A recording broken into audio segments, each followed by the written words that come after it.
Mga idol, December 17, 2024 NBA result sa unang sultada ay Denver Nuggets nalusutan ang Sacramento Kings sa kanilang teritoryo 130-129. Nikola Jokic ang nag-triple-double na may 20 points, 14 rebounds, 13 assists. Samantala si Russell Westbrook ay almost triple-double din na may 18 points, 9 rebounds, 10 assists. Ang 76ers laban sa Hornets 122-121, half shot lang mga lods.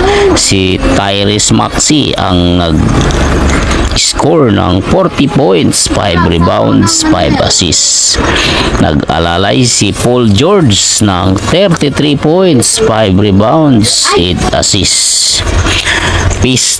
Detroit Pistons nasilat ang Miami Heat 125-124. Pinangunahan ito ni Cade Cunningham na may triple-double, 20 points, 11 rebounds, 11 assists. Si Malik Beasley ay umalalay ng monster 28 points. Chicago Bulls half shot na uli ang panalo laban sa Raptors 122-121. Nikola Vucevic ang top scorer na may 24 points, 5 rebounds, 3 assists.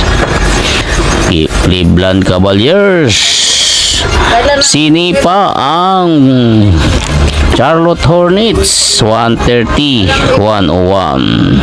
Si Donovan Mitchell ang kumamada ng 18 points, 3 rebounds, 5 assists. Ngunit meron pa siyang 6 na kasamahang umiscore ng double digit mga idol. Sa last na kusultada ay panalo ang Clippers laban sa Utah Jazz 144-107. James Harden Barbas kumamada ng 41 points, 1 rebound, 6 assists. Samantala si Norman Powell ay meron ding 29 points. Yun lamang muna mga idol. Maraming salamat. Samantala bukas na ang finals ng NBA Cup kung saan maglalaban ang